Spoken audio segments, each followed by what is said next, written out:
नमस्कार दोस्तों, कहानी विद शुभम के नए एपिसोड में आप सभी का स्वागत है। यूँ तो हम सभी को पता है कि हनुमान जी के पास अपार शक्तियाँ हैं, परंतु ये शक्तियाँ उनके पास कहाँ से आई, चलिए जानते हैं इस बारे में। कलयुग के अजर अमर चिरंजीवियों में से एक श्री राम भक्त हनुमान जी का जन्म दीन दुखियों के कष्ट हरने के लिए हुआ था। लेकिन क्या आप जानते हैं कि हनुमान जी के जीवन के बारे में शिव पुराण के अनुसार धर्म की रक्षा के लिए भगवान शिव ने अनेक अवतार लिए। त्रेता युग में भगवान श्री राम की सहायता करने और दुष्टों का नाश करने के लिए भगवान शिव ने ही हनुमान के रूप में अवतार लिया था। हनुमान जी भगवान शिव के सबसे श्रेष्ठ अवतार माने जाते हैं।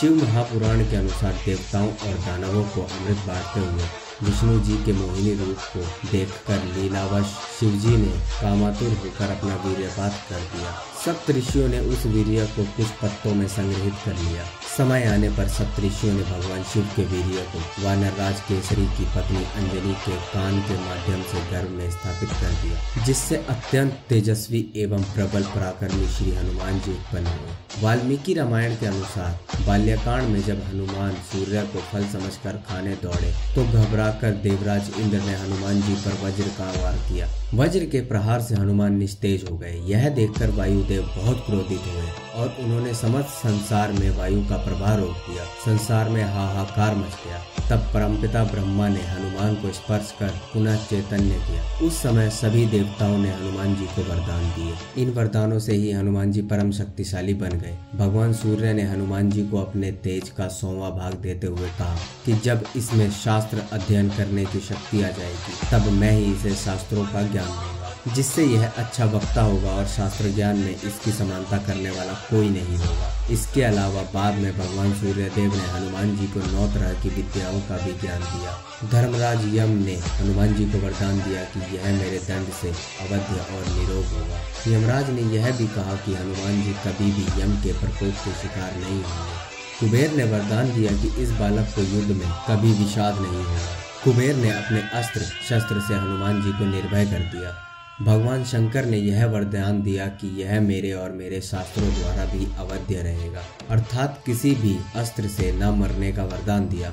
देवशिल्पी विश्वकर्मा ने वरदान दिया कि मेरे बनाए हुए जितने भी शस्त्र हैं उनसे यह अवध्य रहेगा और चिरंजीवी होगा। देवराज इंद्र ने हनुमान जी को यह वरदान दिया कि यह बालक आज से मेरे वज्र द्वारा भी अवध्य रहेगा। मेरे द्वारा इसकी हनु खंडित होने के कारण इसका नाम हनुमान होगा। जल देवता वरुण ने यह वरदान दिया कि 10 लाख वर्ष की आयु हो जाने पर भी मेरे पास और जल से इस बालक की मृत्यु नहीं होगी, अर्थात वरुण देव ने हनुमान जी को 10 लाख वर्षों तक जीवित रहने का वरदान दिया। परमपिता ब्रह्मा ने हनुमान जी को वरदान दिया कि यह बालक दीर्घायु, महात्मा और सभी प्रकार के ब्रह्मदंडों से अवध्य होगा। युद्ध में कोई भी इससे जीत नहीं पाएगा। यह इच्छा अनुसार रूप धारण कर सकेगा, जहाँ चाहेगा जा सकेगा। इसकी गति इसकी इच्छा के अनुसार तीव्र या मंद हो जाएगी। वाल्मीकि रामायण के अनुसार जब हनुमान जी लंका में माता सीता की खोज करते करते रावण के महल में गए तो वहाँ रावण की पत्नी मंदोदरी को देखकर उन्हें माता सीता समझ बैठे और बहुत प्रसन्न हुए।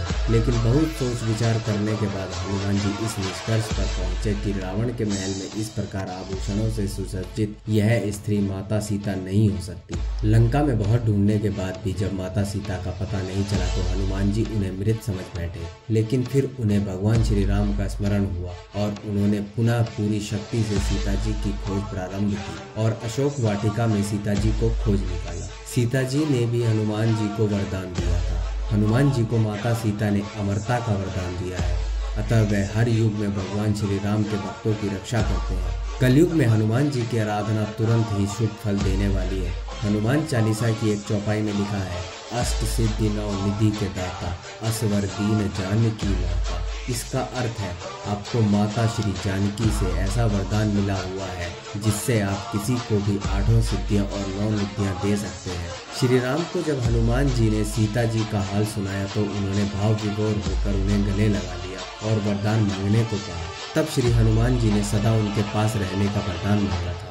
इसलिए जहाँ भी रामायण का पाठ होता है वहाँ हनुमान अदृश्य रूप में जरूर उपस्थित होते हैं। लंका विजय पश्चात हनुमान जी ने प्रभु श्री राम से सदा निश्चल भक्ति की याचना की थी। प्रभु श्री राम ने उन्हें अपने हृदय से लगाकर कहा था, हे कपिश्रेष्ठ, ऐसा ही होगा। संसार में मेरी कथा जब तक प्रचलित रहेगी तब तक आपके शरीर में भी प्राण रहेंगे। तथा आपकी कीर्ति भी अमिट रहेगी।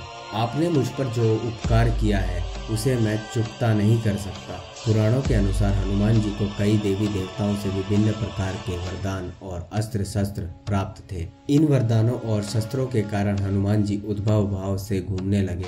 यहाँ तक कि तपस्यारत मुनियों को भी शरारत कर तंग करने लगे। उनके पिता पवनदेव और माता केसरी के कहने के बावजूद भी हनुमान जी नहीं रुके।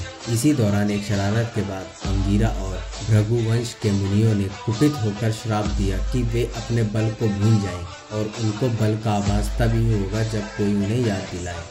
अगर आपको ये वीडियो अच्छी लगी तो आप वीडियो को लाइक कर दें, हमारे चैनल को सब्सक्राइब करके बेल आइकन जरूर दबा दें और कमेंट में जय हनुमान जरूर लिख दें।